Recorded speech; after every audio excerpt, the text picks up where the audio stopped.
تخيل نفسك تخطف طيارة وتطلب فدية وتاخد الفدية وتنط من الطيارة ومحدش يعرف يحدد هويتك ولا يوصلك لحد دلوقتي، ولا حتى كمان يتعرف على فلوسك صرفتها فين وازاي، وتبقى من اكتر الشخصيات غموضا في التاريخ الحديث كله. وده اللي حصل فعلا مع الشخصية الغامضة اللي اطلق على نفسه واشتهر باسم دي.بي. كوبر.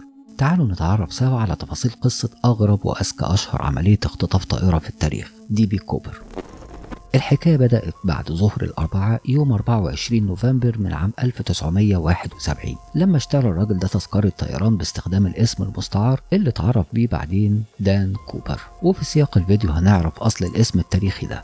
الطيارة كان نوعها بوينج 727 في شمال غرب الولايات المتحدة في المجال الجوي بين بورتلاند وواشنطن، وهي في السماء أعلن إنه خطف الطيارة وإنه عايز 200 ألف دولار كفدية، يعني حوالي 2 مليون و260 ألف دولار بحسبة الأيام دي، وطلب 4 مظلات وحاجة تزود الطيارة ببنزين لما يهبط وياخد الفلوس والحاجة ويرجع يطير تاني. وكل ده طبعا بعد ما أقنعهم إنه معاه قنبلة في شنطته، ولو ما نفذوش طلباته هيفجر الطيارة باللي فيها. وطريقة إقناعه ليهم أصلا كانت في قمة الشياكة والهدوء الشديد.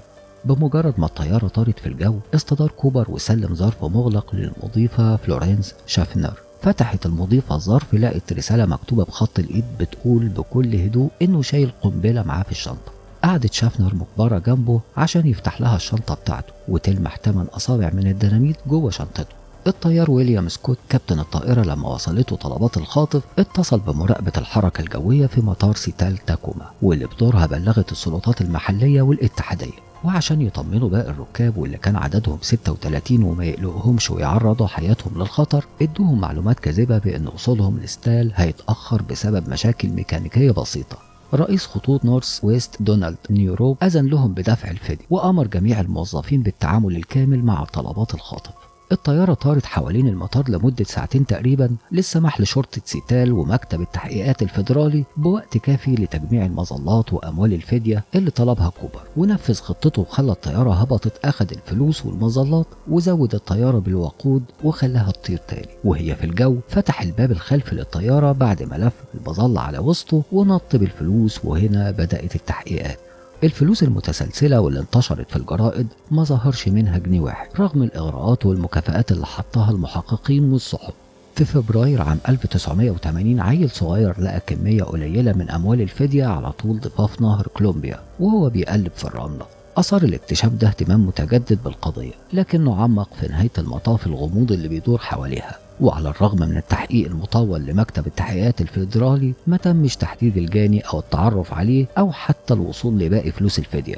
وفي 8 يوليو عام 2016 أعلن مكتب التحقيقات الفيدرالي إنه هيعلق التحقيقات واللي كانت لسه نشطة لوقتها في قضية كوبر، ومع ذلك أعلن إنه هتستمر المكاتب المحلية في قبول أي أدلة مادية مشروعة تتعلق على وجه التحديد بالمظلات أو أموال الفدية، وإنه هيتم الاحتفاظ بملف القضية المكون من 60 مجلد واللي تم تجميعه على مدار 45 عام من التحقيق لأغراض تاريخية في مقر مكتب التحقيقات الفيدرالي في واشنطن العاصمة. ولو دخلت على موقع مكتب التحقيقات الفيدرالي هتلاقي حاليا حزمة مكونة من 28 جزء مليانة بالأدلة اللي تم جمعها على مر السنين، وتعتبر الحالة الوحيدة لحالات القرصنة الجوية اللي ما تمش حلها في تاريخ الطيران التجاري. وعن اسم كوبر اللي عرف المجرم نفسه بيه، هل كان مجرد صدفة ولا له مدلول؟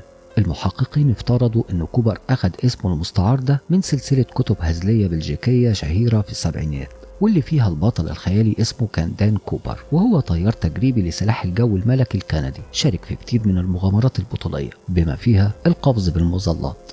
أكتر الفرضيات عن هويته الحقيقية إنه طيار حربي من أيام الحرب العالمية الثانية، عاشق للإثارة والمغامرة ومحاولات إثبات نفسه.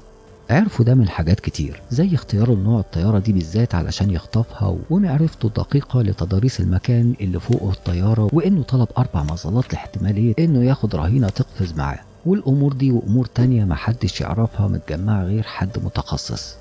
بس كده، الموضوع مليان تفاصيل كتيرة جدا تملى مجلدات زي ما قلنا، فلو انت من هواة الاطلاع وحابب تعرف تفاصيل أكتر عن القضية ممكن تقرأ المقال اللي هسيبهولك في صندوق الوصف. ولحد هنا نكون وصلنا لنهاية حلقتنا النهاردة. أسيبكم في رعاية الله ونتقابل على خير الحلقة الجاية إن شاء الله. سبحانك اللهم وبحمدك، أشهد أن لا إله إلا أنت، أستغفرك وأتوب إليك.